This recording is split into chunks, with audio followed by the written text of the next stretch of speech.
하나님 감사합니다. 우리 그리스도의 보혈교회는 웬 특권이요, 우리 교회를 얼마나 사랑하시면 지금 이 시대에는 거의 다루어지지 않는 이런 대선지서를 저희들 구체적으로까지 그 배경과 또 여러 가지 무엇보다 그리스도 중심으로 이 성경을 대할 수 있는 이 놀라운 특권을 얻게 하심을 인하여 감사합니다. 부족한 종이 주의 백성들과 함께 심히 원하옵는 것은 조금이라도 자고하지 않게 하시고 교만해지지 않게 하시고 오히려 이러한 말씀을 깊게 배워가면서 정말로 예수님만을 닮아가는 겸손한 종들이 되어서 많은 영혼들을 주님께로 돌아오게 할 뿐만 아니라 그 진리의 힘과 그 즐거움이 무엇인지를 우리도 모르는 사이에 자연스럽게 우리의 모든 주변 사람들에게 그리스도의 향기로 증거할 수 있는 저희들이 되게 해주시기를 원하고 바랍니다. 저희들 뭔가 모르지만 너무나 방대한 것들을 지금 다루고 있어서 정신이 없는데, 그러나 이것이 반복되다 보면은 우리에게 어느샌가 자신의 것들이 되고 성경을 읽을 때마다 그것이 와닿게 되는 것을 체험하게 될 것입니다. 주님, 그러한 즐거움이 이 자리에 계신 주의 백성들에게 임하게 하시고, 이 즐거움이 여기서만 멈추지 말고 많은 영혼들이 성경을 알기를 힘쓰는 운동이 일어나서 주 하나님 그리스도의 보혈교회를 통해서 한국교회가 성경으로 돌아가고 성경을 배울 힘쓰고 성경에서 예수 그리스도를 만나는 그런 체험들 나타나는 그런 역사를 허락하여 주시옵소서. 오늘 1시간 반 동안 주님이 우리와 함께 하시기를 간절히 부탁드리며 살아계신 우리 주 예수 그리스도 이름으로 기도 올립나이다. 아멘. 네, 지난주에 그 하던 부분을 계속 좀 다루고 지난번에 다루었던 내용 속에서 지금 우리가 이사야를 다룰 때 제일 중요한 게 아수르 제국하고 바벨론 제국입니다.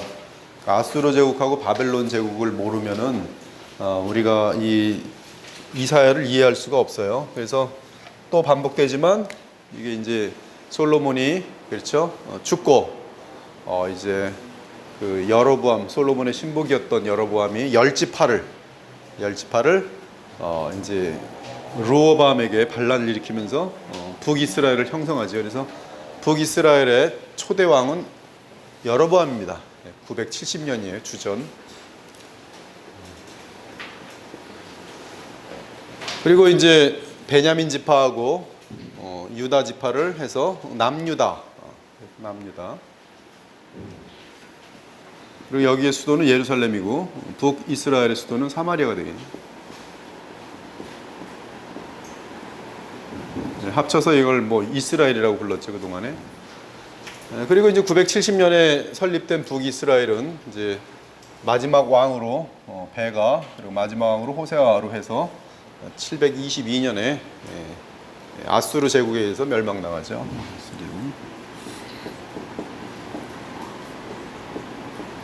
이때 그 남유다의 왕은 아하스예요. 저번에 기록에 아마 제가 실수한 것 같은데 거기 보면은 유다 왕이 히스기야라고 되는데 히스기야 왕이 아니죠. 아하스입니다. 유다 왕은 아하스 때, 아수르 왕은 살만에셀이죠. 722년에 북이스라엘이 멸망되죠. 잘못 썼어요. 그걸 보니까. 아하스 왕 때. 근데 이 아하스 왕에 대한 기록이 이제 이사야 7장 이하에 자세히 나와 있다는 것이죠. 그렇죠? 722년이에요. 그리고 아수르에 의해서 멸망당하고, 아수르는 우리가 알다시피 한 911년인가 제국으로 등장하면서 꾸준하게 이제 전 세계를 이렇게 사로잡아 가지요. 그리고 사실 그 아수르 제국을 구성하고 있는 제일 주된 그 민족은 그 바사하고 메대입니다. 나중에 보면 아수르가 멸망당한 다음에 이제 바벨론을 멸망시키는 그 사람들은 또 어디서 오는가? 바로 이 바사 메대 족속들이에요. 지금 이 아수르 제국은 사실 그 민족적으로 치면은 그 터키, 그다음에 그 이제 이 바사가 이란이죠. 이란, 페르시아, 바사, 그렇게 이제 볼 수가 있겠어요. 메대. 하여튼 이제 그렇게 보고, 그다음에 이제 이 아수르 제국이 쭉 가서 여기서 보면 이제 이 722년 앞뒤로 해서 뭐 주변 나라들을 다 제압해요. 그 이스라엘의 주변 나라들을 다 제압하고, 그리고 이제 이 북이스라엘을 이 아람과 함께 다 멸망시킨 다음에 아수르 제국은 이제 사마리아에 자기네 그 민족 사람들을 다 앉혀갖고, 이 사마리아는 이제 혼합적인 그런 도시가 돼버리죠. 그리고 이제 아수르 제국은 이제 남유다를 이제 그 다음부터는 이제 눈여겨 봅니다. 그러다가 이제 701년에 드디어 그 히스기야 왕일 때 이제 그 쳐들어오죠. 그때 히스기야는 뭐 애굽과 또 여러 가지 그 어떤 방책을 구원하려고 하다가 또 모든 금 같은 거 다 갖다 주고 뭐 별짓 다 하지만 결국은 이제 하나님께 나아가서 이사야의 조언에 따라서 하나님께만 구하게 되고, 그리고 나서 하나님께서는 그 이제 아수르 제국을 물리쳐 주시는 그런 역사들이 나타나죠. 그렇게 하고 이제 612년에 지금 그 아수르 제국의 그 니누에가 이제 그 함락되게 되고, 그리고 605년에는 이제 609년에는 이제 뭐 물론 그 도시를 하란으로 옮겼었는데 거기도 또 이제 함락되고, 605년에는 이제 바벨론이 그 애굽의 느고 왕하고 전쟁을 갈그미스라는 곳에 치르면서 이때 그 바벨론이 그 자신의 그 어떤 이 공격 진영으로 삼은 곳이 바로 그 아수르 땅입니다. 그렇게 됨으로 말미암아 아수르는 이제 다시 영원히 서지 못하게 되는데, 그래서 이제 아수르 제국은 이제 605년에 망했다고 보면 되겠어요. 612년에 망한 것, 이미 함락된 것이고요.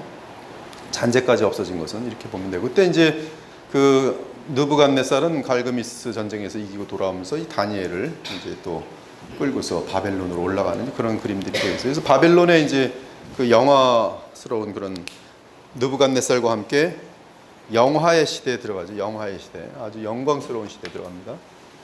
그리고서 이제 539년에 그렇죠. 벨사살 왕을 마지막 왕으로 해서 이때 이제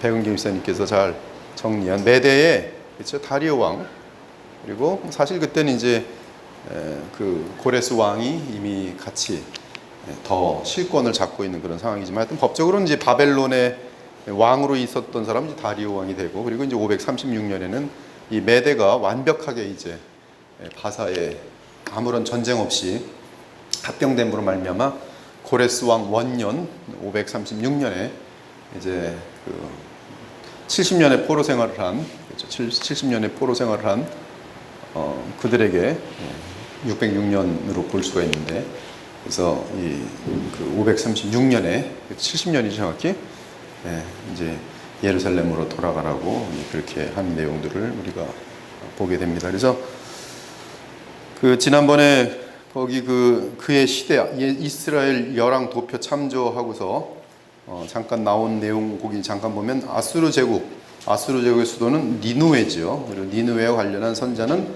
요나, 나움, 우리 기억하면 되겠어요. 그리고 요나는 아수르가 회개하라고 니누웨에게 한 거고, 나움은 아수르가 반드시 멸망한다고 이제 선포한 그런 선지자가 되겠어요. 그래서 나움은 나중 사람이 되겠죠. 그 612년의 멸망이니까 612년에 가까울 것이고, 요나는 오히려 훨씬 더 먼 그런 이제 북이스라엘도 있는 그런 시대에 활동했던 아수르로 하여금 돌아오게 하는 그런 것을 볼 수가 있고, 그 아수르 제국은 주전 911년에 아다드 니라리 2세 때 제국으로 등장했다 이렇게 돼 있고, 주전 612년 니누의 멸망과 함께 바벨론에 의해 함락된다.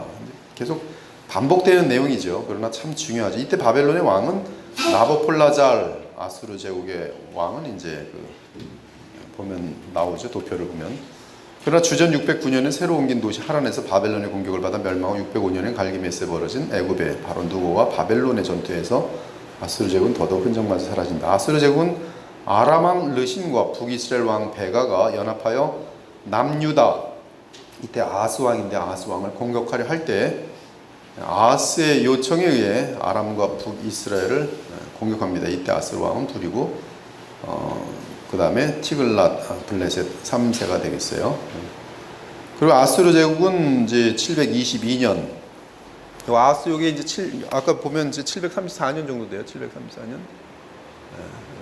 아하스 이제 베가죠. 베가 때 베가하고 르신, 아람의 르신. 아람은 이제 수리아, 그렇죠? 아람의 수도는 다메섹. 이제 이렇게 자연스럽게 나오면 여러분들이 이제 점점 실력이 좋아지는 것이죠. 그래서 그때 배경 속에서 티글랏 블레셋 이게 나오죠. 그다음 아수르 제국은 722년에 북이스라엘 멸망시키는데 이때 유다 왕은 아하스죠. 아하스입니다. 아수르 왕은 살마네셀. 그리고 아수르 제국은 701년에 남유다를 침공하는데요. 히스기야 때입니다. 이때 아수르 왕은 사네립입니다. 사네립. 그래서 볼 수가 있고요. 그렇게 해서 지난번에 그 아수르 제국을 좀 봤고요. 오늘은 이제 그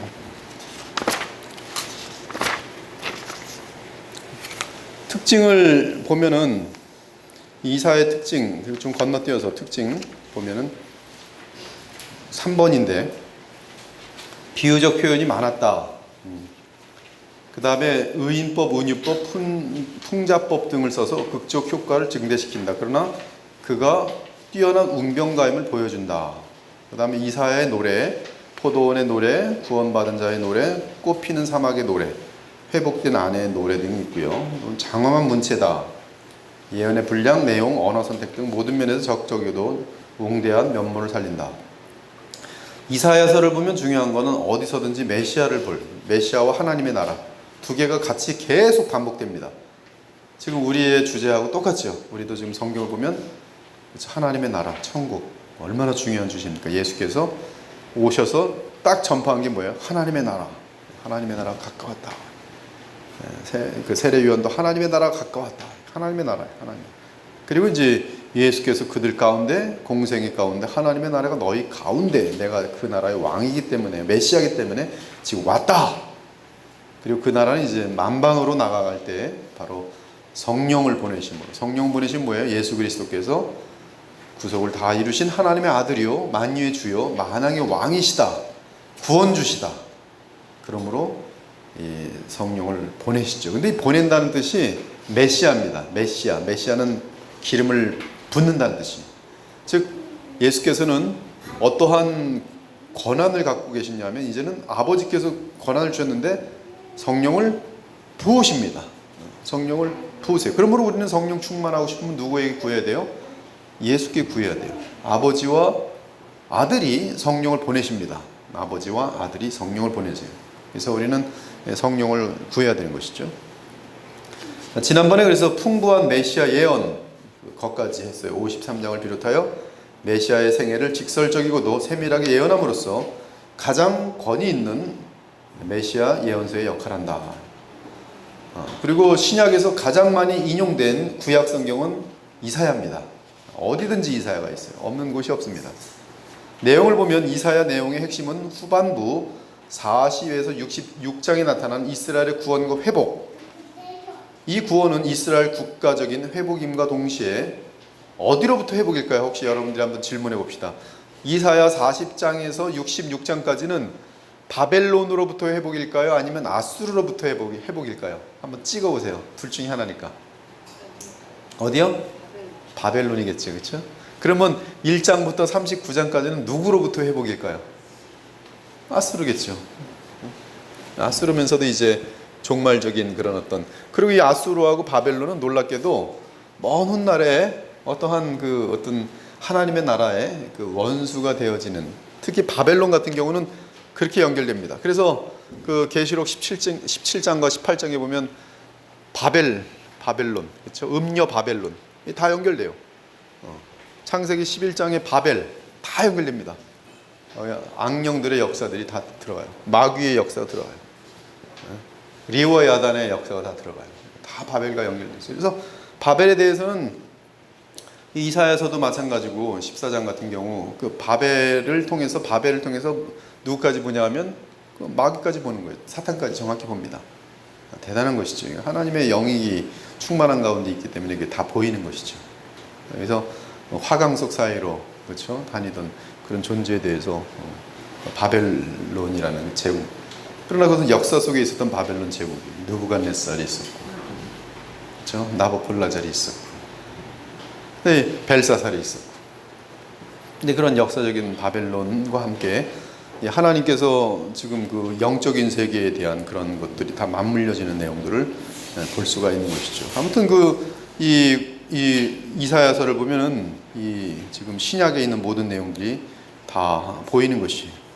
따라서 전반부 1장에서 39장까지 기록된 심판의 선언은 영원한 회복을 위한 정결함을 갖추는 필수적인 작업이다. 그러면 남은 자로 축소되고 이스라엘은 남은 자의 남은 자 곧 메시아로 말미암는 은혜의 구원을 받게 되면서 다시 온 세상을 향해 펼쳐나갈 것이다. 이는 하나님께서 친히 세우시는 여호와의 종을 통하여 우주적 구속의 장엄함이 펼쳐나가게 될 것이다.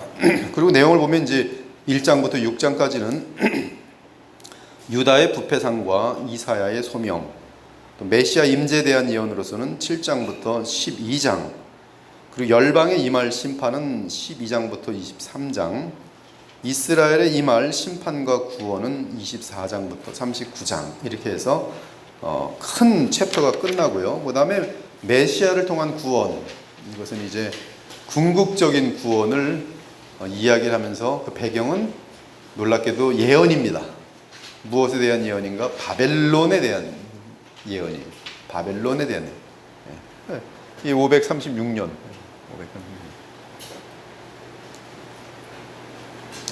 신약과의 연결은 성경 구절은 다 안 찾아보고 넘어갈 건데요. 세례 요한이 자신을 광야에 외치는 소리를 한 것은 이사야 40장 3절의 완성으로서 하나님의 영광 자체이신 예수 그리스도를 예비하는 첩경이 된 것을 말한다. 그래서 한번 집에 가서 꼭 보시라 그랬어요. 거기 보면 또 예수 그리스도의 동정녀 탄생, 대단히 중요한 내용이죠. 또 이사야의 말씀으로부터 예수 그리스도께서 왜 비유로 가르치신지를 설명한다. 그다음에 영광, 무엇이 영광인가? 또 이사야서의 가장 위대한 계시는 메시아를 계시하는 데 있어서 대속적 죽음에 고난받는 양으로 메시아를 계시한 점입니다. 엄청난 스펄전 같은 경우는 이 이사야 53장 1절부터 한 8절까지를 이렇게 두꺼운 책을 그냥 강의를 했어요. 한 절 한 절 그냥 큰 설교들이 반복해서 한 20편 정도의 설교가 나올 정도로 상당히 그만큼 그 53장 같은 경우는 대속하는 메시아. 근데 그거를 정확히만 알았어도 그 이스라엘 백성들은 오신 메시아를 알아볼 텐데 그들은 그 53장의 메시아를 지금도 거부합니다. 유대인들에게 53장에 이 고난받는 종은 누구냐 그러면 이스라엘 백성 이렇게 답이 나와요. 예수님은 나오지 않아요. 예수님으로 알면은 참 대속하는 하나님의 사랑을 알 텐데 그건 이제 눈이 가려도 알지 못하는 거예요. 이는 예수 그리스도께서 그의 백성에게 배척과 그의 제자들에게 배반을 당하심과 함께 그들을 위한 십자가의 대속적 죽음을 그리고 부활을 직접적으로 예언한 것입니다. 예수님의 사역은 이사야의 말씀으로 시작하죠. 그렇죠? 35장의 내용, 그렇죠? 메시아의 시대에 대한 현상들, 안진뱅이가 일어나고 소경이 눈을 뜨고, 그렇죠? 중풍병자가 낫고 이런 것들을 그것이 이제 메시아다. 예수님께서 자신을 숨기십니다. 이사야의 내용하고 같아요. 하나님께서는 거절하는 자들에게 주의 뜻을 숨기시고 예수님도 마찬가지. 바울도 이 세상 나라 구원 뭐 이런 것들 또 남은 자 구루터기 로마서 9장, 10장, 11장 엄청난 그 전 세계의 역사를 구속사를 다루는 바울 서신에 있어서 로마서에서요. 거기 보면 이사야의 남은 자에 대한 사상이 정확하게 반복되고 있어요. 또 새하늘과 새 땅은 바울의 로마서 8장에서 얼마나 잘 나옵니까? 또 고린도전서 15장이 얼마나 잘 나옵니까? 또 베드로후서 3장 같은데 얼마나 잘 나옵니까? 또 계시록 마지막으로 21장, 22장이 얼마나 잘 나옵니까? 근데 그 모든 것들이 이 이사야서 65장 이하에 자세히 나오고 있어요. 하나님과 그의 백성의 관계는 거룩함으로 이어지고 또 공의로 이어지는데 그것이 거룩과 공의와 사랑과 이런 것들이 만족될 수 있는 가장 깊은 하나님의 비밀은 십자가밖에 없는 것이에요. 십자가밖에. 위선이 제일 위험하고 또 영적 전쟁에 대한 내용들이 이사야서에서 계속 반복되어 나타나고 있어요. 그래서 그것은 우리가 신약에서 볼 때 에베소 6장과 연결되는 것입니다. 자, 그 다음에 이제 저도 이제 이사야를 지금 읽으면서 정리를 했어요. 정리를 했는데 하는 만큼 이제 다룰 생각입니다. 그래서 계속 하고 있고요. 뭐 이 정도 그림을 보시고 또 일단 그 이사야 내용을 들어가기 전에 지도를 옛날에 제가 그 역사서를 다룰 때 그렸던 지도들인데 그렇죠?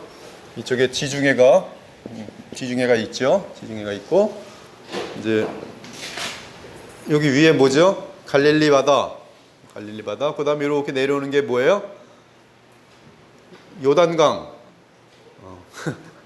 이건 너무나 쉬운 거라서 대답들을 안 하시는 것 같아요. 그죠? 갈릴리 바다. 그렇죠? 그 다음에 여기는 뭐라고요? 사해. 그리고 사해에 여기 강이 하나 있어요. 이 강이 아르논강이에요. 아르논강. 이것은 성경에 자주 나옵니다. 아르논강. 그 다음에 이제 갈릴리 바다하고 사해 중간에 이게 무슨 강이죠? 이게 이제 야복강이죠. 야복강. 야복강. 그 다음에 여기 이제 그 갈릴리 쪽으로 해서 가까운 쪽에 또 강이 있어요. 그게 야르묵강입니다. 야르묵강. 그래서 강이 야르묵, 야복, 그 다음에 아르논강. 이렇게 이제 우리가 강을 알아야 되고요. 뭐 갈릴리는 이쪽에, 갈릴리는 이쪽에 있고요. 그렇죠? 가버나움, 나사렛 다 이제 예수께서 이쪽에 갈릴리 근처에서 초기에 활동하죠. 그래서 예수님께서 초기에 활동은 다 어디서 하는가? 이 갈릴리 주변이에요. 이제 북쪽입니다. 그렇죠? 갈릴리 바다가 있고 야르묵강이 있고 그 다음에 이제 중간 정도에 여기가 이제 야복강이 있죠. 야복강 앞에 이쪽이가 이제 사마리아, 그렇죠? 세겜은 이제 우리가 잘 알다시피 여호수아가 건너서 자신의 그 본토로 삼은 그 전쟁의 그 어떤 터전을 삼은 거죠. 그 밑에 이제 예루살렘 이렇게 있고 그 밑에 이제 베들레헴. 근데 이제 족속으로 치면은 이 아르논강 밑으로 뭐가 있어요? 모압이 있어요. 모압. 이런 걸 아셔야 돼요. 모압, 그렇죠? 모압. 이 사해 밑으로는 뭐가 있습니까? 여기 뭐가 있어요? 여기 에돔이 있어요. 에돔, 에서, 그렇죠? 에돔. 그 모압 위에는 뭐가 있어요? 모압과 암몬이죠. 암몬. 암몬이 여기 이렇게 있는 거예요. 모압 있고 암몬 있고. 그러니까 위치가 다 뭐예요? 이건 트랜스 조르단이라는데 요단강 동편, 그렇죠? 요단강 동편. 가나안은 요단강 서편. 여기에 몇 지파가 있었어요? 9지파 반이 있었고 이쪽에 몇 지파가 있었어요? 2지파 반이 있어요. 이쪽은 누가 땅을 정복해 줬습니까? 모세가 정복해 줬죠. 그래서 이거 성경이 계속 반복돼요. 바산왕 옥, 그렇죠? 다 이렇게 계속 그렇게 돼 있죠. 그 다음에 그 이쪽에는 아홉 지파 반이 있고요. 그리고 이제 헤브론이 이쪽에 밑에 쪽에 헤브론이 있고 헤브론 되게 유명하죠. 헤브론 거인족이 있었는데 갈렙이 헤브론을 차지하기도 하고 그리고 다윗은 그 헤브론에 오래 있었습니다. 그렇죠? 6년 반 이렇게 있었고요. 또 저 밑에 이제 부엘세바가 있어요. 부엘세바 있고. 그리고 여기 이제 암몬하고 맞은편에 이제 그 여리고가 있어요. 여리고. 그리고 이제 이 암몬 위를 이제 길랏이라 그래요. 길랏은 이제 이쪽에 므낫세 반지파 뭐 이런 쪽 사람에 속했죠. 갓과 아셀과 므낫세 반지파. 이런 이제 그다음 블레셋은 이쪽에 보면 해변가 쪽으로 블레셋이 있고 저 위쪽 갈릴리 위쪽으로 보면 여기가 두로시돈이 이렇게 있고요. 두로시돈. 그리고 이제 이쪽에 보면 위쪽으로 볼 때는 아수르가 있고 저쪽으로 보면 이게 바벨론이 이쪽에 있고 이제 그런 이제 그림을 대충 계속 반복하면서 보면은 이제 도움이 많이 돼요. 지중해 그렇죠? 그다음에 지중해 밑으로 이제 여기가 이집트 이렇게 나일강을 내려가면서 이제 이집트가 이제 이쪽으로 이렇게 형성되고 그렇죠? 여기서부터 이제 라메셋으로부터 이렇게 이제 돌아서 이제 올라가는 그 모세의 이제 그 홍해 지나고 이제 이런 것들을 볼 수 있고요. 여기 보면 유브라데스 강이 밑으로 있고 유티 그렇죠? 티유 그래서 이게 티그리스 강이 이렇게 있고 저 갈릴리 위쪽으로요. 그리고 이제 바벨론을 건너가서 바벨론은 이제 보통 보면 이제 옛날에 그 이라크 땅에 거의 해당되는 건데 바벨론 이라크는 이제 이라크 또 이란 그리고 터키 이 정도는 이제 아수르 제국을 구성했던 주요 족속들이었어요. 아수르 제국이 멸망당한 부분 다시 또 이제 또 흩어지면서 터키 같은 경우는 터키랜다. 그 이라크 족속 같은 경우는 이제 원래부터 그 바벨론 쪽에 그렇게 있었고요. 그리고 이제 페르시아가 이란인데 그 바사 제국 이제 페르시아만 그쪽으로 있고 넘어가면 이제 밑에 쪽으로 해서 지금 아라비아 그렇죠? 그 아브라함의 그 하갈의 소생, 그렇게 이제 연결되는 것이겠어요. 그래서 이러한 이제 그 내용들을 대충 보고 지도하고 시간적인 배정을 보시고 보면은 내용들이 이제 굉장히 많이 와닿을 거예요. 한번 이사야서를 다시 지금까지 한 3번 정도 제가 여러분들하고 반복을 했어요. 일부러 그렇게 했습니다. 그래야지만이 이사야서를 읽는데 그 그림이 어느 정도 지금쯤은 조금이라도 보이지 않을까 싶어서 봤는데 한 번만 더 보겠습니다. 보면 자, 이사야는 메시아에 대한 예언자입니다. 메시아와 하나님의 나라 이런 것들을 그냥 암기를 해버리세요. 이사야는 누군가 메시아와 하나님의 나라에 대한 예언자이다. 그 이유는 그의 수많은 예언이 예수님 안에서 성취되었기 때문이다. 이사야는 메시아는 온 세상의 구원자임을 밝힌다. 이사야는 메시아는 하나님 나라의 왕이심을 밝힌다. 저는 이사야에 대한 학문 관심 없습니다. 이사야 뭐 제1 이사야가 있고 제2 이사야가 있고 제3 이사야가 있고 관심 하나도 없어요. 저한테 관심 있는 것은 영혼 구원이고 우리가 거룩하여지는 거고 하나님의 영광을 드러내는 데만 관심이 있어요. 그러고 보니까 저는 지금 이사야를 볼 때 이사야를 관심이 있는 게 아니라 성경 전체 속에서 성경 전체에서 이사야를 보니까 이사야가 그 관점에서 보여요. 그리고 저는 그리스도 중심으로 성경을 보는데 그 관점에서 이사야를 보니까 이사야처럼 너무나 풍성하게 그리스도를 가르치는 이러한 구약이 쉽지 않다는 거예요. 너무 많은 거예요. 심지어 구속받는 메시아까지 정확하게 예언하고 있어요. 그러니까 저는 지금 읽을 글들은 지금 제가 직접 쓴 건데요. 저는 이사야는 메시아가 온 세상의 구원자임을 밝힌다. 이게 지금 저에게서 나오는 내용들이에요. 그냥 아마 어디 뭐 주석 같은 데 봐도 이렇게 쓰는 데는 없을 거예요. 이사야는 메시아는 하나님 나라의 왕이심을 알린다.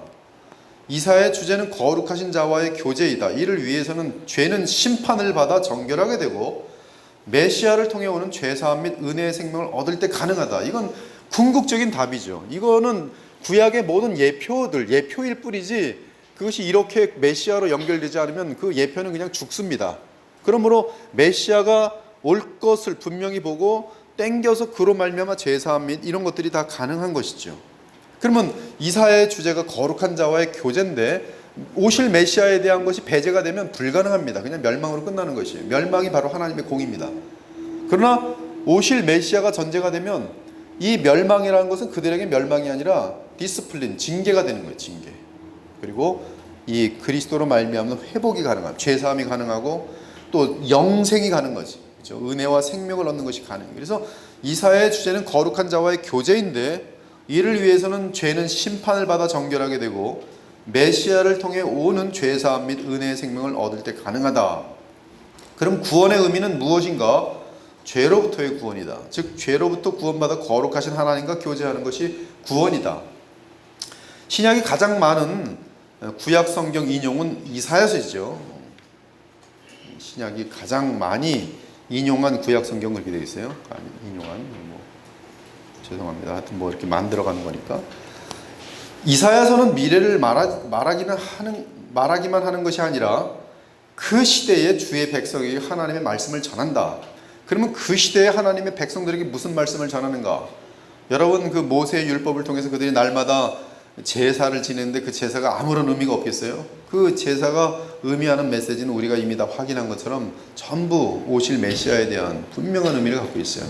그렇죠? 레위기만 보더라도 내 죄를 어린 양이 전가받고 그 두 종류의 양이 하나는 희생 피를 흘리고 하나는 정말 스케이프곶 정말 그 멀리 떠나는 양이 되어서 버림받는 양 되잖아요. 그런 모든 것들이 우리의 죄를 도말하고 또 우리 대신에 피를 흘리고 이런 모든 그 복음에 대한 메시지가 이미 구약 이 언약 속에 다 들어있단 말이죠. 하물며 지금 그 이 이사야서에서 그러한 실체들에 대해서 정확히 알려주지 못하면 그것은 이사야서에 대한 바른 공부가 아닌 것입니다. 그러니까 이사야서는 미래를 말하기만 하는 것이 아니라 그 시대의 주의 백성에게 복음을 전하도록 되어 있어요. 복음을 전하도록 되어 있습니다. 그래서 하나님의 말씀을 듣고 그들은 장차 오실 메시아를 믿음으로 그 효력을 누리게 되어 있어요. 선지자 또는 예언자는 이미 언급한 것처럼 하나님의 대언자입니다. 이 부분에 대해서는 여러분들이 그냥 못을 박으셔도 돼요. 그들이 혹시 미래를 예언한다 할지라도 하나님께서 미래를 알려주시기 때문에 대언함으로 말미암은 예언이지 그들 스스로 꿈을 꾸거나 뭐 헛소리하면서 예언하는 게 아닙니다. 역시 신통력이 있는 것이 아니에요.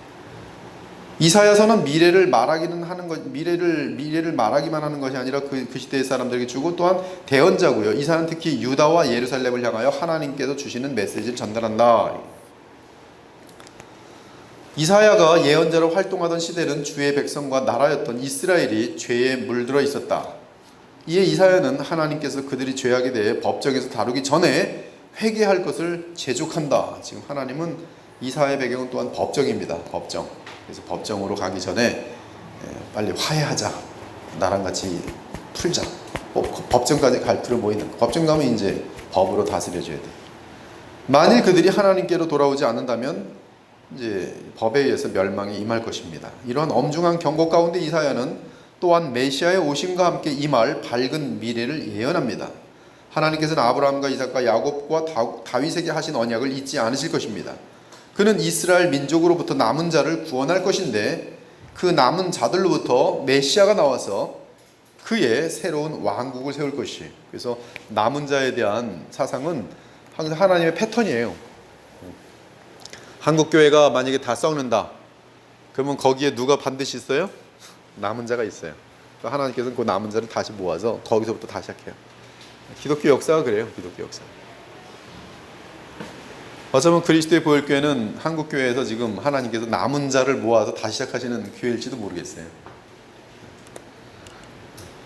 하여튼 지금 그 보면 그 이사야서에 보면 이스라엘의 심판 가운데 어떻게 그들은 더 많이 기도하고 더 많이 깨어있고 더 많이 그리스도만을 붙들고 남습니다.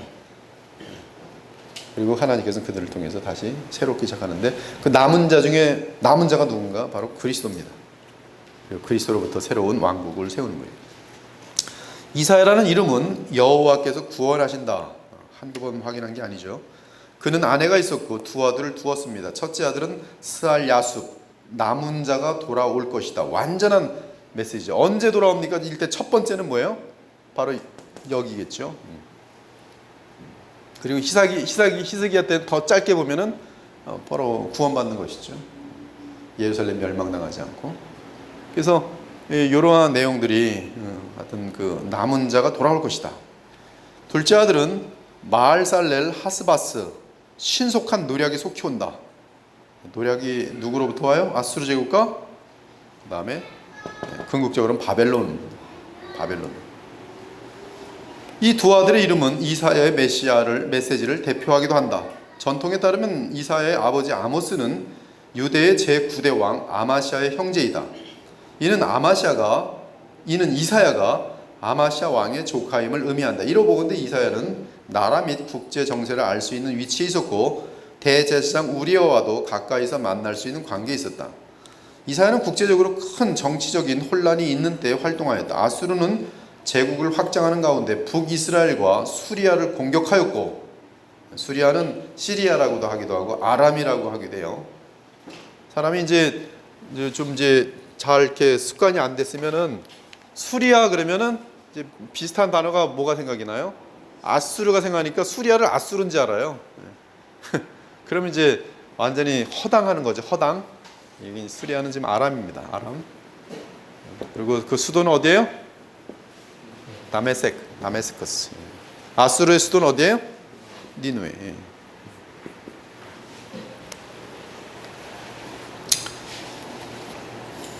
그래서 아수르 제국을 아수르는 지금 그 영토를 확장하면서 지금 어디를 지금 그 이제 식민지를 삼으려고 그러냐면 아람하고 북이스라엘을 공격합니다. 그런데 이제 북이스라엘과 수리아는 그래서 이제 아수르를 대항하기 위해서 남유다에게 같이 우리가 동맹하자. 그렇게 하는데 남유다는 북이스라엘과 이 아람의 제안을 거절하죠. 그래서 유다가 북이스라엘 및 아람과 군사 조약을 맺기를 거부하자 이스라엘과 아람이 복수의 차원에서 남유다를 공격하였습니다. 이때 유다 왕 아하스가 아수르 제국의 도움을 요청하려고 하자 이사야는 왕과 백성들에게 필요한 분은 오직 누구? 여호와 하나님. 의리하라고 부탁을 했어요. 근데 아하스가 말 들어 안 들어요? 안 들어요. 아하스 왕에게 이사야가 뭐라 그랬어요?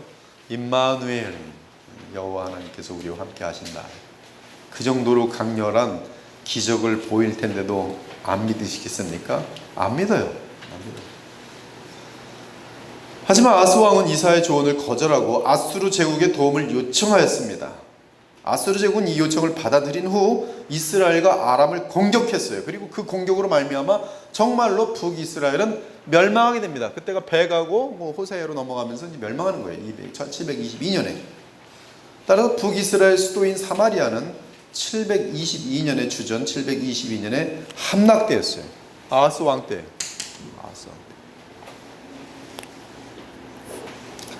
그러나 북이스라엘이 아수르에게 삼켜진 후 아수르는 어디를 또 넘보게 될까요? 당연히 남유다를 넘보게 되죠. 그래서 아수르는 이제 북이스라엘 먹었으니까 바로 이제 밑에만 내려가면 되는데 남유다를 먹잇감으로 삼습니다. 이제 공격하면 되는 거예요.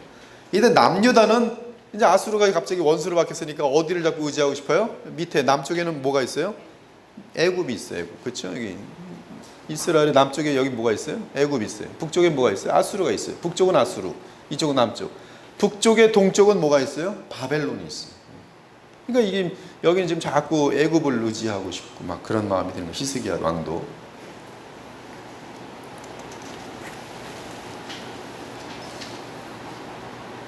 이때 남유다는 애굽의 도움을 바라보기 시작한다. 이때 역시 이사야는 애굽과 동맹하지 말고 오직 주 여호와 하나님만 의지하라고 조언한다.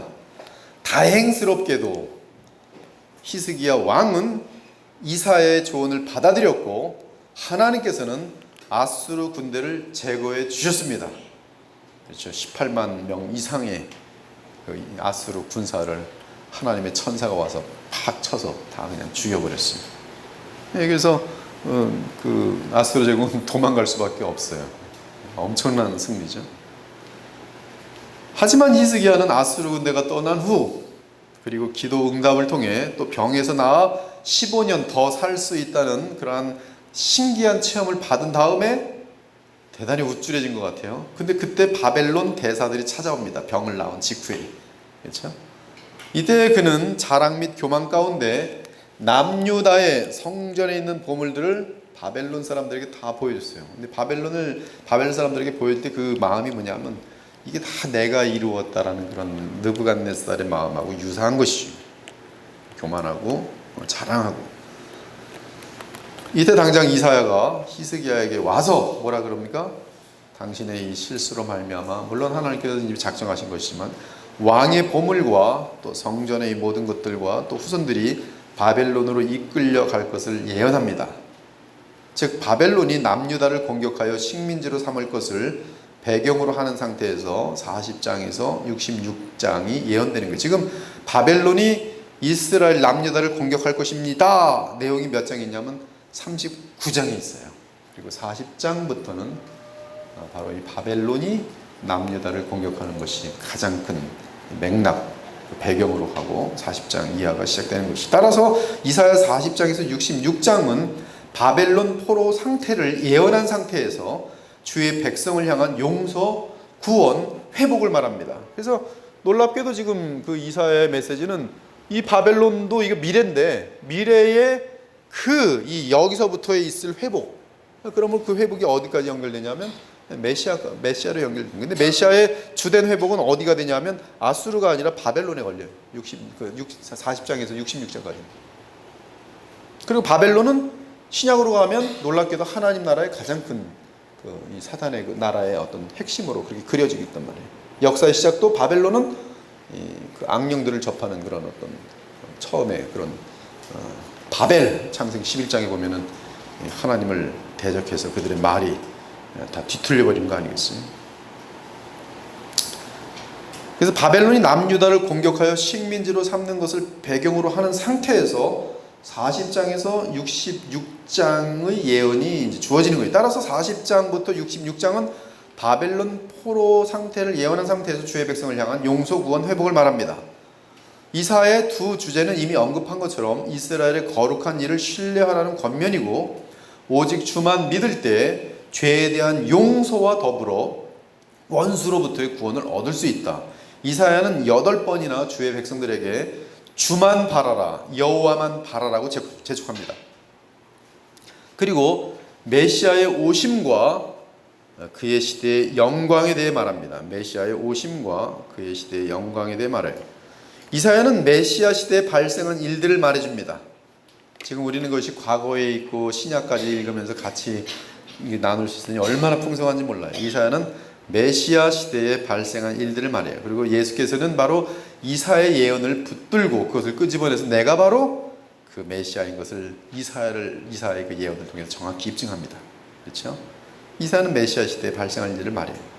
그 가운데 이방 나라들의 멸망과 메시아 나라의 설립이 주된 내용을 이룹니다. 이방 나라들을 메시아 나라가 반드시 심판할 것이요. 메시아의 나라는 정의와 의가 다스린 나라가 될 것입니다. 그리고 그 메시아에 대한 나라에 대한 처음 소개가 이사야 2장 1절에서 5절이 지난주 화요일 날 전한 말씀입니다. 이사야가 여호와 하나님에 대해 사용하는 칭호는 망군의 주입니다. 이 표현은 62번 나옵니다. 여기서 망군이란 말은 일반적으로는 angels, 하나님의 보좌에 있는 그 구름보다 많은 엄청난 셀 수 없는 수의 천사들입니다. 그렇죠? 엘리사가 게하시의 눈을 열어 보였을 때 망군의 그 천사들을 볼 수 있었어요. 하나님의 사람들에게 그게 보입니다. 하나님께서 우리를 도와주실 때 망군의 천사가 있어요. 그러나 그 망군은 또 누구도 포함되냐면 믿음으로 주님 편에 서 있는 주의 백성들도 망군에 들어가요. 계시록을 보면은 이 악령들도 이 마귀의 그 적그리스도 아마겟돈 전쟁을 치를 때 누가 전쟁을 치르냐면 놀랍게도 하나님의 백성들하고 빛의 자녀들이에요. 그 다음에 천사들이 같이 동원돼요. 저쪽에도 마찬가지로 모든 불신자들 전부 다 합친 것들과 또 악령들이 거기 갈라붙어 갖고 같이 전쟁을 치른 것이 이 아마겟돈 전쟁인데요. 아무튼 이 망군의 주, 망군이라는 것은 이제 바로 이재희 영이라고 구약에서 최고 권위 있는 그런 구약 학자인데요. 바로 만유의 주 대신 전능하신 하나님이다. 그리고 망군은 주의 백성 및 천사들이다. 또한 이스라엘의 거룩한 이라는 표현이 25번 사용됩니다. 즉 이사야에서 중요한 것은 거룩하신 하나님, 거룩하신 하나님. 이 표현은 성경 전체에서 이사야를 빼면 6번밖에 없습니다. 이는 이사야의 독특한 표현으로서 이사야서의 주된 강조와 핵심이 무엇인지 알려줍니다. 이사야의 핵심이 뭐예요? 거룩이. 이사야의 핵심이 뭐예요? 하나님과 주의 백성이 뭐라 그랬어요? 지난번에? 교제라 그랬죠. 거룩하신 하나님과 부패한 인간이 교제하려면 어떻게 돼야 돼요? 이들은 씻겨져야 돼요. 그렇죠? 죄에 대해서 징계를 받아야 돼요. 그리고 회개하고 하나님께서 제시하시는 메시아를 믿고 메시아를 통해서 그리스도를 통해서 하나님 앞에 나올 수가 있도록. 이 신약의 메시지가 똑같아요. 그렇죠? 히브리서 4장에 있는 말씀하고 똑같습니다. 너에게는 영원한 대제사장 우리 주 예수 그리스도가 있으니 그분을 의지하여 담대하게 하나님의 보좌 앞에 나아갈지니라. 똑같은 내용이에요. 구약을 설교할 때 이렇게 복음하고 연결하지 못하면은 구약은 오히려 독이 됩니다. 독, 율법주의가 되거나 신비주의가 되거나. 그러나 구약에서도 마음껏 이제 그리스도를 얼마든지 증거할 수 있어요. 똑같습니다. 자, 이사야서에 대한 시간적 배경 속에서의 큰 그림 잘 보세요. 1장부터 39장은 아수르 제국 시대를 배경으로 하고 있습니다. 중요한 말이죠. 40장부터 66장까지는 어디를 배경으로 해요? 바벨론 제국 시대를 배경으로 하고 있어요. 이렇게 보면은 이사야서가 확 보입니다. 그렇죠? 지금까지 우리는 지금 역사적인 배경을 계속 일부러 확인했어요. 그래서 1장부터 39장은 아수르 제국을 배경으로 하고 유다와 예루살렘을 향한 하나님의 고발입니다. 아수르 제국을 배경으로 했어요. 그 다음에 다가오는 심판이 이방 나라를 통한 이스라엘 심판 똑같습니다. 하박국 때도 마찬가지죠. 이방 나라를 통한 이스라엘 심판, 이스라엘 징계, 이스라엘 내부에 썩어있는 배도자들을 향한 제거, 하여튼 이 하나님 백성들을 향한 심판, 징계. 그 후 이 교만에 빠진 이방 나라들을 멸망시킴. 그래서 하나님의 공의는 영원히 서게 되는 것이죠. 근데 똑같아요.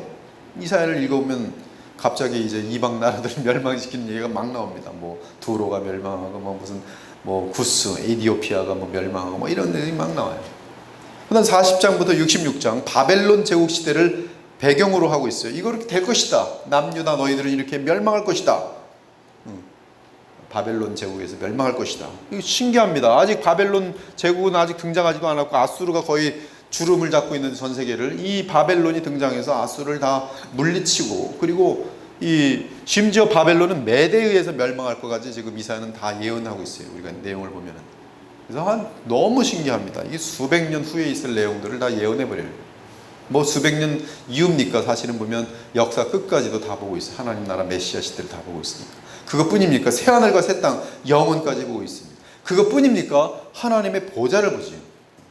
하나님의 보좌는 계속 보고 있어요. 이사야 6장부터 시작해서 하나님의 보좌로부터 시작해서 하나님 보좌가 이 땅에 임하는 내용까지 계속 이사야는 다루고 있어요. 그래서 보이지 않는 영의 세계도 보고 장래도 보고, 이게 뭐로 보니까 믿음으로 보죠. 우리 히브리 11장에 보니까 믿음으로 뭘 본다 그랬어요?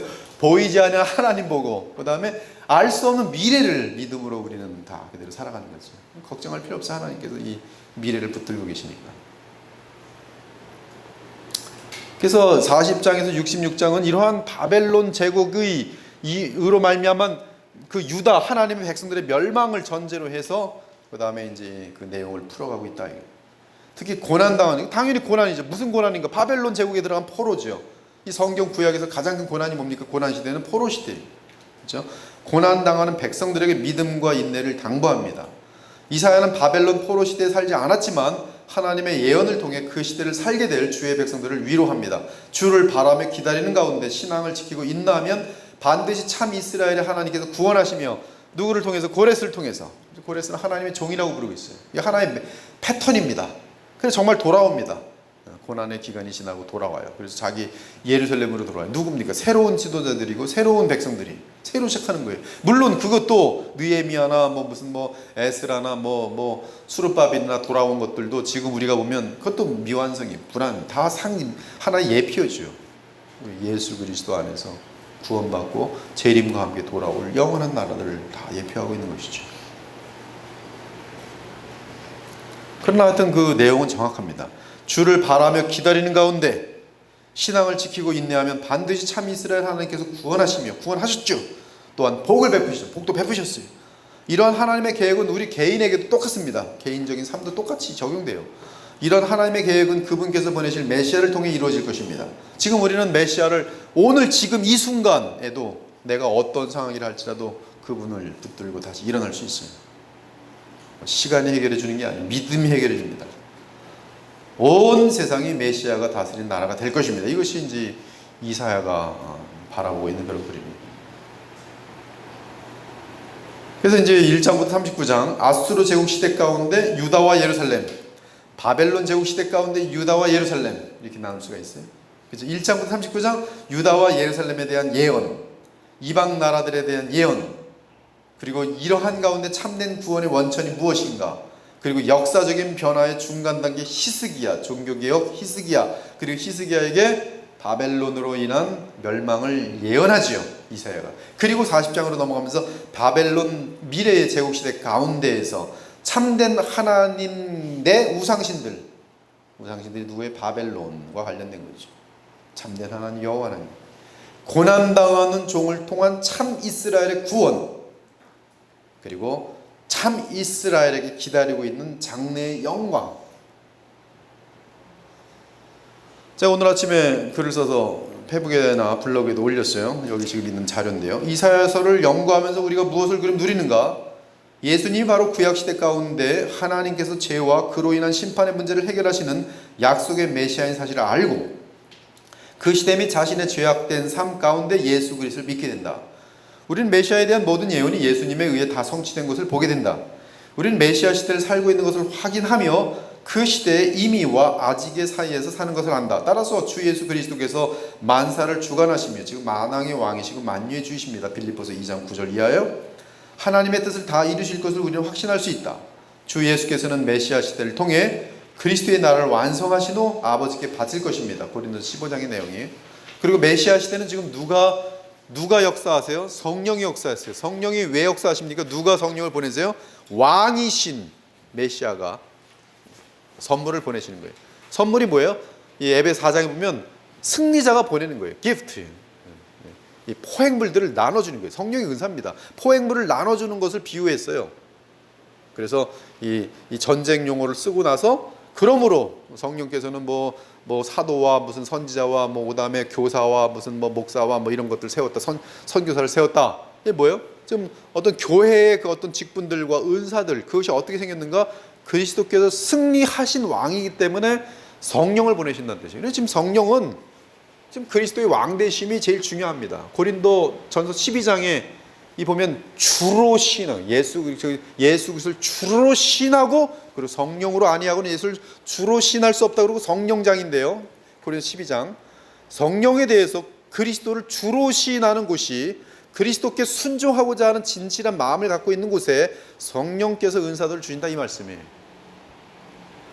그게 아니고 예수님께 순종은 안 하고 더러운 인생을 살면서 뭐 그냥 눈이나 뒤집어질라 그러고 신비체험이나 하려고 그러고 그거는 가서는 뭐 방언은 날마다 한다는데 가서는 시장 가서는 맨날 욕하고 싸우고 뭐 몇백 원 때문에 뭐 으르렁거리고 뭐 무슨 공사하면 무슨 뭐 돌이나 다 빼가지고서 무너지게 만들고 이런 것들이 아니란 말이에요. 내 모든 삶 속에 예수 그리스도의 주되심을 인정하기 위해서 그리고 그러할 때 성령의 은사가 우리에게는 하나님의 영광을 세우고 교회를 세우기 위해서 주님이 성령에서 친히 자신의 그 어떤 주권 가운데 나눠주시는 게 은사예요. 근데 그 성령의 은사가 어디로부터 오는가? 그 기원을 쫓아가면 예수 그리스도의 주되심이. 그래서 우리는 지금 메시아 시대인데 이 메시아 시대는 바로 이 메시아가 왕이 되신 시대, 만유의 주로 계신 시대. 그리고 그분은 성령을 보내심으로 성령이 운행하시는 시대 이렇게 되는 것이죠. 그 시대는 지금 이미와 아직 사이에 있고요. 우린 지금 우리는 이미와 아직 사이에 아마 제 생각에는 끝부분에 온 것 같아요. 그렇죠? 벌써 2000년 전에 메시아 시대는 말 잃은 그 마지막 날들입니다. 마지막 날들은 시작됐어요. 안소니 후쿠마라는 신학자에게서 제가 많이 배웠는데 말 잃은 이미 시작되었어요. 그리고 지금 뭐냐면 말세 치말 이 마지막 시대의 마지막 부분에 와 있는 거예요. 어디까지 와 있는지 우리는 몰라요. 제 느낌도 한 이 정도에 와 있는 것 같아요. 벌써 2000년 전에 이 마지막 날들은 시작되었어요. 마지막 날도 시작되었어요. 구약은 지금 보면 이게 얼마나 오래입니까? 지금 700년 뭐 이런 때인데요. 미사야가 지금 뭐 한 730년 뭐 이런 데서 본다고 지금 700년 후에 그 시대를 보이기 때문에 700년 전에 이게 한꺼번에 보이는 거 멀리서 볼 때 이게 여기도 보이고 여기도 보이는 거다. 같이 보이는 거예요. 우린 여기 와서 이제 구약 사람들이 여기서부터 이렇게 본 것을 이해하고서 풀면은 그게 잘 풀려요. 이 간단한 내용을 모르는 얼레디 나데들 모르는 거 이 얼레디 나데지 개혁주의입니다. 개혁주의. 개혁주의 신학이 발견한 가장 중요한 하나의 그 시스템, 하나님 말씀을 해석하는 시스템. 그게 뭐냐면 이미 아직이에요.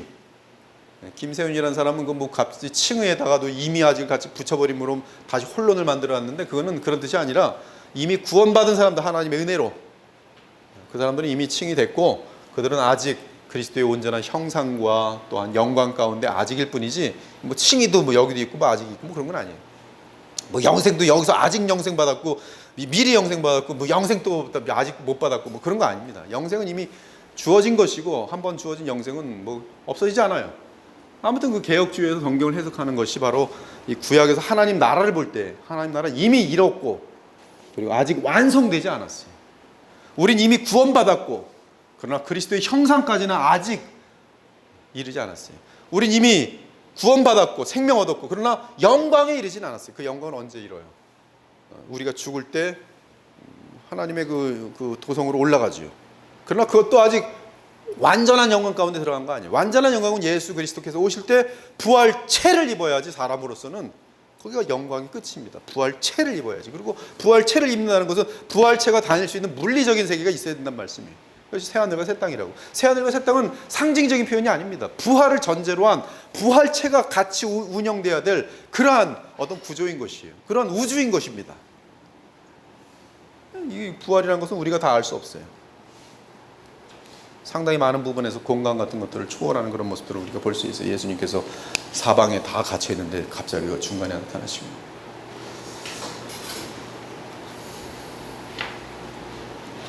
아무튼 주 예수께서는 메시아 시대를 통해 그리스도의 나라를 완성하신 후 아버지께 바치실 것이, 이에 우리는 현재 그리스도의 나라와 그 나라의 완성을 소망할 수 있습니다. 지금 우리는 그리스도의 나라를 성령 안에서 체험합니다. 그래서 로마서 14장에 보면은 하나님의 나라는 성령 안에서 의와 평강과 실학이라. 그리고 우리는 그 나라가 이 땅에 임할 예수님의 재림과 함께 완성될 그 날을 소망하지요. 실체적으로 누리면서 영적으로 또한 우리는 맛보는 것이죠. 하나님 나라 맛을 모르는 게 아닙니다. 지금 하나님 나라의 그 실체는 그대로 느낍니다. 그래서 감옥에 있어도 바울 같은 경우는 그 실체를 느끼기 때문에 기쁘고 평강을 누리는 거예요. 우리는 뭐 기독교 믿으면 뭐 이 세상에서는 날마다 그냥 눈물 줄면서 언젠가 미래가 예수님 오실려나 오늘도 또 죽을 인생이네. 이거는 실패작의 인생입니다. 그건 복음을 모르는 거예요. 오늘도 죄를 이기지 못하는구나. 그래서 아예 죄를 이기지 못하고 죄 가운데 살면서 하나님의 용서를 얻는 것이 더 큰 복음이다. 이런 가짜 복음들도 많아요. 거룩에 대해서 도전하지도 않고 죄와 피 흘리기까지 싸우지도 않고 나는 더 많이 죄를 질수록 하나님은 더 많이 용서하신다. 이것이 복음이다. 제가 누구라고 말은 하지 않겠어요. 이런 것들이 굉장히 많아요. 그렇지 않죠? 우리는 현실 속에서 계속적인 나와의 죄와의 싸움이 현실이지만 넉넉히 이기도록 돼 있어요. 넉넉히 이기도록 돼 있어요. 그러므로 우리는 지금도 영적 실체를 이미 그리스도 안에서 그 메시아 시대 영적 실체가 임한 나란 말이야. 임하여 있는 상태 속에서 영적 실체를 성령 안에 누리고 있으며 또한 물리적인 그러한 영원한 나라들을 바라볼 수가 있는 것이죠. 이사야서를 통해 우리는 죄인을 멸망시키지 않으시고 메시아를 통해 구원하신 하나님의 사랑과 자비를 알게 되면서 감사와 사랑이 저절로 흘러 넘치게 됩니다. 여러분, 복음은 알면 알수록 무엇이 넘치냐면 감사가 넘쳐요. 제일 중요하죠? 복음은 감사가 넘쳐요. 그리고 자신에 대해서 점점 불신하게 됩니다. 그리고 누구를 믿게 되냐면 계속적으로 예수 그리스도, 하나님께서 보내신 구원자 예수 그리스도를 믿게 돼 있어요. 더 붙들게 돼 있어요. 그리고 그 감사 가운데 그 은혜가 너무나 크기 때문에, 그렇죠? 죄인, 누가복음 7장에 보면 죄인 여인이 와서 예수님의 발 앞에 꿇어 엎드려서 그의 눈물로, 그의 입으로 예수님 발에 입을 맞추고 그의 눈물로 떨어뜨리면서 자기의 머리카락으로 예수님의 발을 닦고 향유를 예수님의 머리에 붓고 자신의 모든 것을 다 바치고서도 사람들은 너 이 미친 여자가 지금 이 얼마나 더러운 여잔데 바리새인들이 이러고 있는데 그거 아랑곳하지 않고 예수님께 감사의 표현을 계속하고 있어요. 이것이 복음이란 말이에요.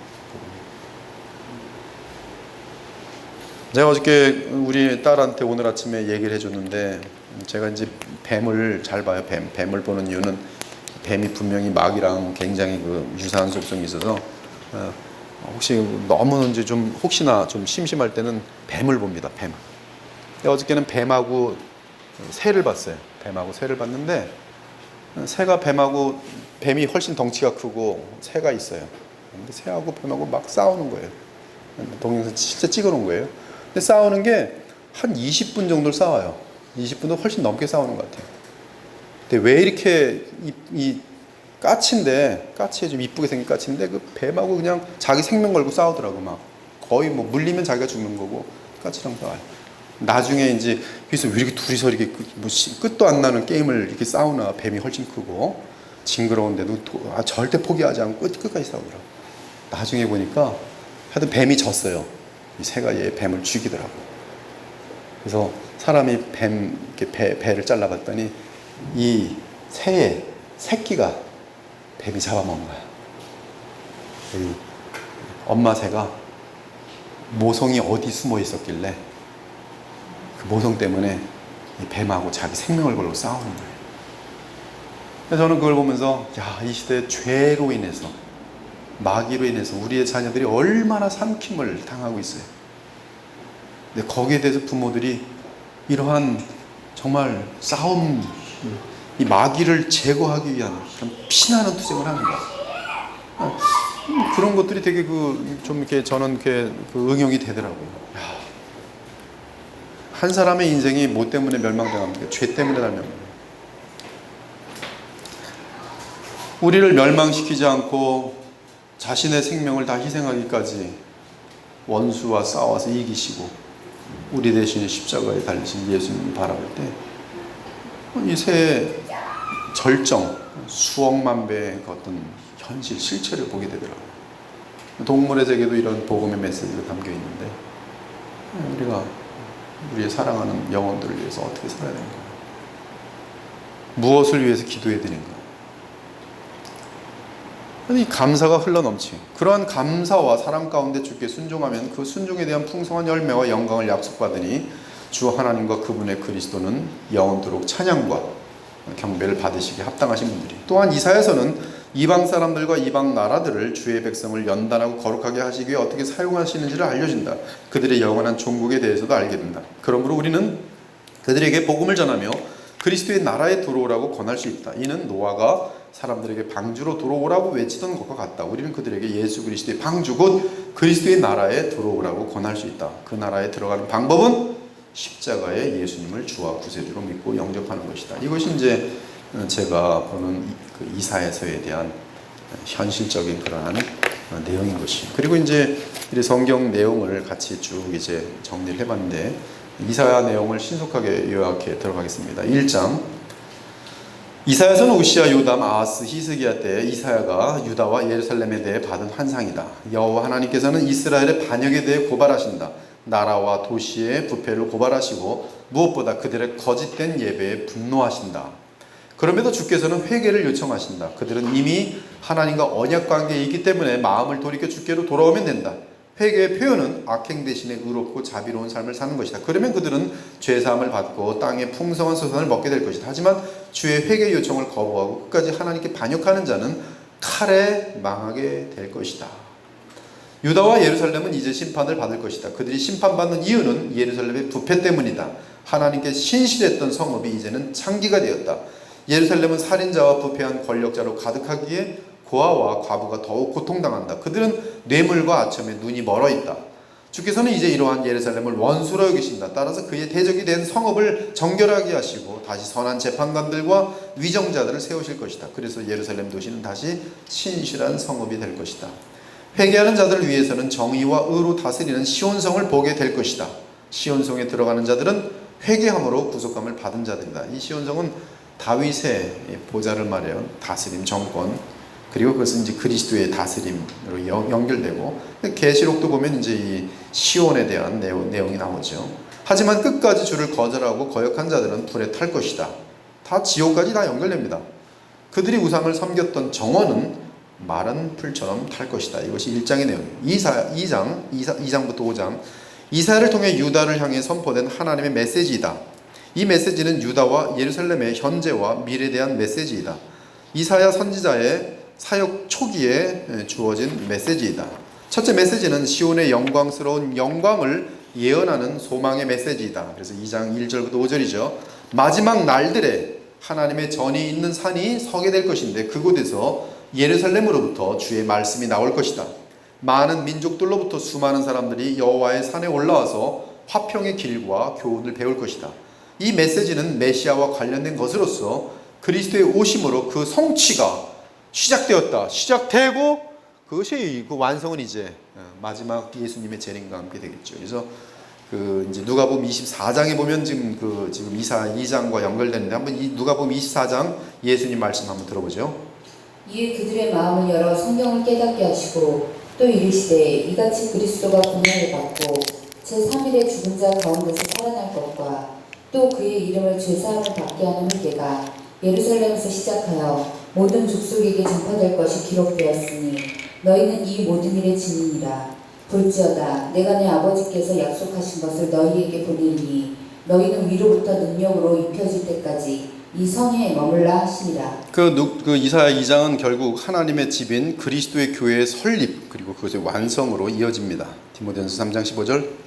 만일 내가 지체하면 너로 하여금 하나님의 집에서 어떻게 행하여야 할지를 알게 하려 함이니 이 집은 살아계신 하나님의 교회요 진리의 기둥과 터니라. 예, 히브리서 12장 보면은 계속 그 연결되는 내용들이 나와 있어요. 이것은 이제 그 2장의 시온산과 또 이 땅의 예루살렘의 관계를 보여주고 있어요. 너희가 이룬 곳은 그러나 너희가 이룬 곳은 시온산과 살아계신 하나님의 도성인 하늘의 예루살렘과 천만천사와 하늘에 기록된 장자들의 모임과 교회와 만민의 심판자이신 하나님과 및 온전하게 된 의인의 영들과 새 언약의 중보자이신 예수와 및 아벨의 피보다 더 나은 것을 말하는 뿌린 피니라.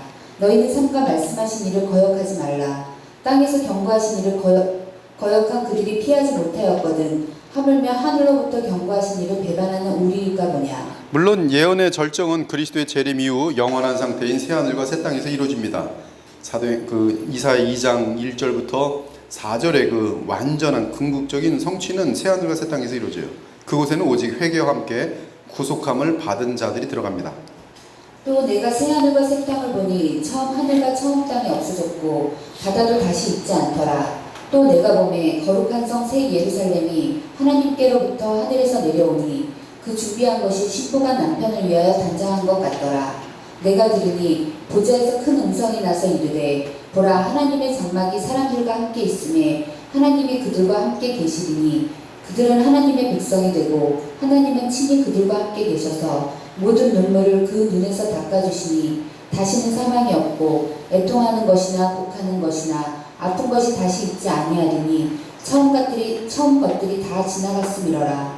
보좌에 앉으신 이가 이르시되 보라 내가 만물을 새롭게 하노라 하시고 또 이르시되 이 말은 신실하고 참되니 기록하라 하시고 또 내게 말씀하시되 이루었도다. 나는 알파와 오메가요 처음과 마지막이라. 내가 생명수 샘물을 목마른 자에게 값없이 주리니 이기는 자는 이것들을 상속으로 받으리라. 나는 그의 하나님이 되고 그는 내 아들이 되리라. 성령으로 나를 데리고 크고 높은 산으로 올라가 하느님께로부터 하늘에서 내려오는 거룩한 성 예루살렘을 보이니 하나님의 영광이 있어 그 성의 빛이 지극히 귀한 보석 같고 벽옥과 수정같이 막더라. 예, 지금 그 내용들을 읽게 하는 것은 지금 그 이사야 2장의 그 완성을 지금 우리가 지금 읽어보고 있는 것이에요. 23절. 그 성은 해나 달에 비치면 쓸데없으니 이는 하나님의 영광이 비치고 어린양이 그 등불이 되시니라. 만국이 그 빛 가운데로 다니고 땅의 왕들이 자기 영광을 가지고 그리로 들어가리라. 낮에 성문들은 도무지 닫지 아니하리니 거기에는 밤이 없음이라. 사람들이 만국의 영광과 존귀를 가지고 그리로 들어가겠고 무엇이든지 속된 것이나 가증한 일 또는 거짓말하는 자는 결코 그리로 들어가지 못하되 오직 어린 양의 생명책이 기록된 자들만 들어가리라. 우리가 누차 기억해야 하는 것은 구약의 예언은 메시아 시대 전체를 보는 것으로서 메시아 시대의 완성 부분이 절정으로 보입니다. 그러나 그때는 메시아 시대에 있는 우리에게도 여전히 미래가 되겠죠. 후에 내가 내 영을 만민에게 부어주리니 너희 자녀들이 장래일을 말할 것이며 너희 늙은이는 꿈을 꾸며 너희 젊은이는 이상을 볼 것이며 그때 내가 또 내 영을 남종과 여종에게 부어줄 것이며. 이것은 지금 메시아 시대의 전형적인 역사입니다. 지금도 누구든지 하나님의 영을 부어주는 거예요. 누가? 종귀함을 받은 우리 그리스도께서 그렇게 되는 것이죠. 그러나 지금 그것이 요엘의 완성이 지금 사도행전 2장에 보면 베드로에서 요엘서를 인용하면서 지금 이것의 이 예언의 완성이다 그러는데 사실 요엘이 예언한 것에 모든 것이 다 이루어진 것은 아니죠. 미래가 남겨져 있어요. 그것은 여호와의 크고 두려운 날이 아직도 남겨져 있는 것이죠. 30절부터 내가 이적을 하늘과 땅에 베푸리니 곧 피와 불과 영리 기둥이라. 하나님의 크고 두려운 날이 이르기 전에 해가 어두워지고 달이 핏빛같이 변하려니와. 그 내용은 이제 계시록에 보면은 나오죠. 예수님의 그 재림 가까울 때 하나님의 심판으로 나타납니다.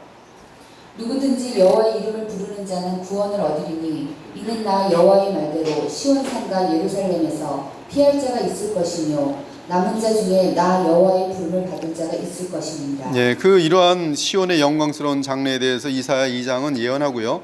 그리고 이제 5페이지 넘어가면 그 다음으로 가면 그러나 시온은 하나님의 이 땅에서의 통치, 다윗의 도시, 그리스도의 왕권과 연결되어 있는 예루살렘이 이사야 당시에는 반영의 모습을 보이고 있었어요. 예루살렘, 하나님께서 자신의 이 임재하심, 통치하심을 상징하는 장소가 하나님을 반역하는 곳이 되어버렸어요. 그 예루살렘이 하나님의 그 함께 하심을 대적하는 것은 무엇인가? 뭐 지금이나 마찬가지입니다. 세속화, 만몬주의, 돈이 최고죠.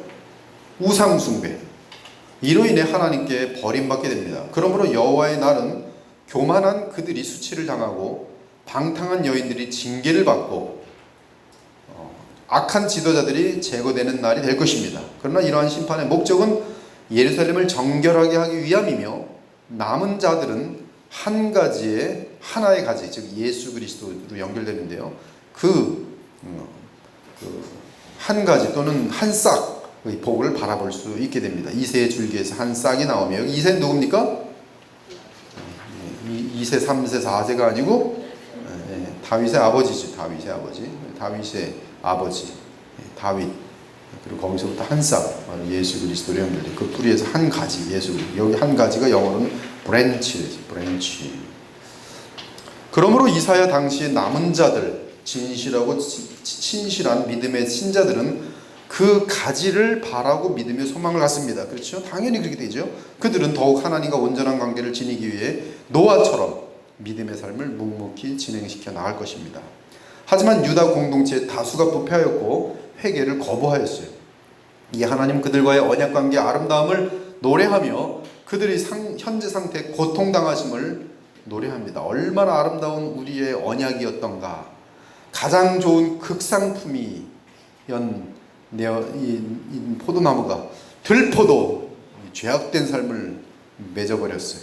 그러므로 사랑받던 그 포도나무는 버림받게 될 것이죠. 주의 백성의 죄에 대해 진노가 임할 것이고, 그 심판은 신명기 또 출애굽기에서 계속 반복된 것처럼 먼 나라가 와서 알아들을 수 없는 방언으로 그들을 포로로 끌고 가는 것이,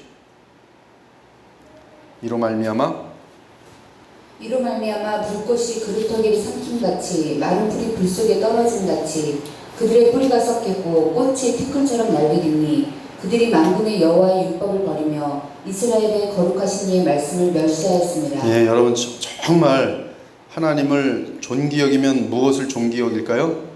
24절에 가면 말씀. 그렇죠? 말씀. 25절.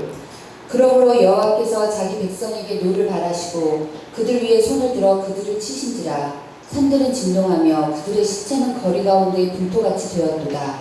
그럴지라도 그의 노가 돌아서지 아니하였고 그의 손이 여전히 펼쳐져 있느니라. 또 그가 기치를 세우시고 먼 나라들을 불러 땅 끝에서부터 자기에게로 오게 하실 것이라. 보라, 그들이 빨리 달려올 것이로되 그 중에 공핍하여 넘어지는 자가 없을 것이며 조는 자나 자는 자도 없을 것이며 그들의 허리띠는 풀리지 아니하며 그들의 들매끈은 끊어지지 아니하며. 예, 공격해오는 그 원수들이 이 정도로 열심을 가지고 하나님의 백성들을 핍박한다는 뜻이에요. 그들의 화살은 날카롭고 모든 활은 당겨졌으며 그들의 말굽은 부싯돌 같고 병과 박힌 회오리 바람 같을 것이며 그들의 부르짖음은 암사자 같을 것이며 그들의 소리지름은 어린 사자들과 같을 것이라. 그들이 부르짖으며 먹이를 움켜 가져가 버려도 건질 자가 없으리로다.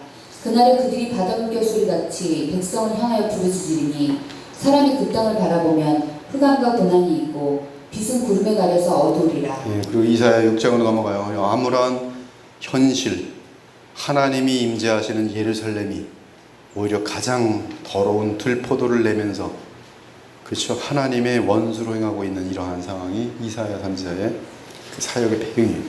이때 이사야 6장은 드디어 거룩하신 하나님의 보좌를 보면서 선지자의 부름을 받게 됩니다.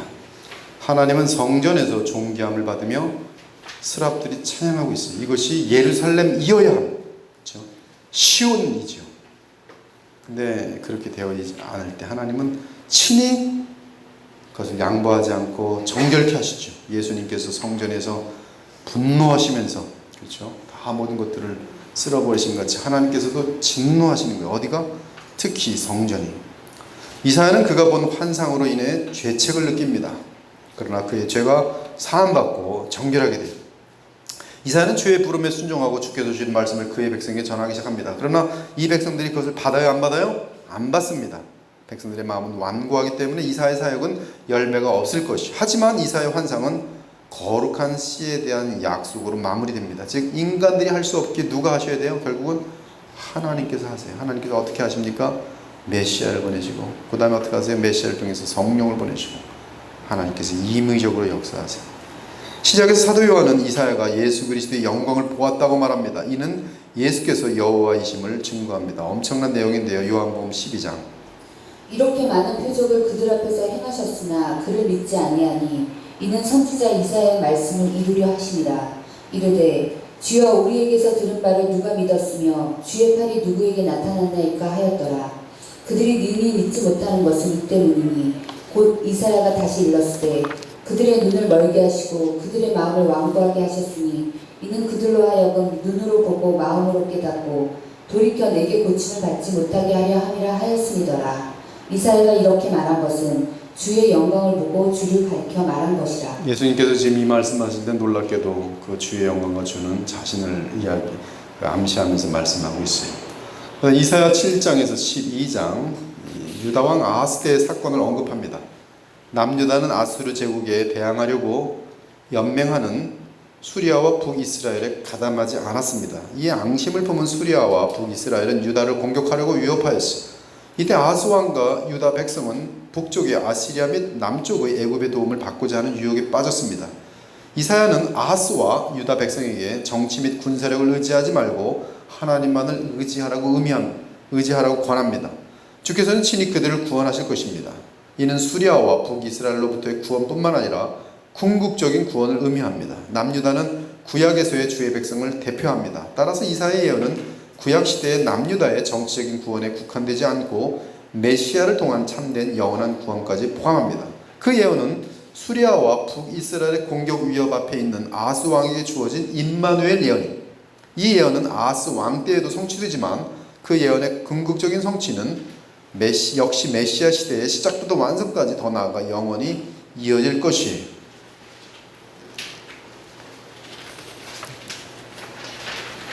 예수 그리스도 나심은 예수 그리스도의 나심은 이러하니라. 그의 어머니 마리아가 요셉과 약혼하고 동거하기 전에 성령으로 잉태된 것이 나타났더니 그의 남편 요셉은 의로운 사람이라. 그를 드러내지 아니하고 가만히 끊고자 하여 이 일을 생각할 때에 주의 사자가 현명하여 이르되 다윗의 자손 요셉아 내 아내 마리아 데려오기를 무서워하지 말라. 그에게 잉태된 자는 성령으로 된 것이라. 아들을 낳으리니 이름을 예수라 하라. 이는 그가 자기 백성을 그들의 죄에서 구원할 자이시니라. 어디서 구원해요? 그 대단히 중요한 겁니다. 죄에서 구원해요. 물론 우리가 죄 가운데 있으면 아직 구원받지 못한 거예요. 죄로부터의 구원이, 죄책으로부터의 구원이고. 계속 이 모든 일이 된 것은 주께서 선지자로 하신 말씀을 이루려 하시니 이르시되 보라 처녀가 잉태하여 아들을 낳을 것이요 그의 이름은 임마누엘이라.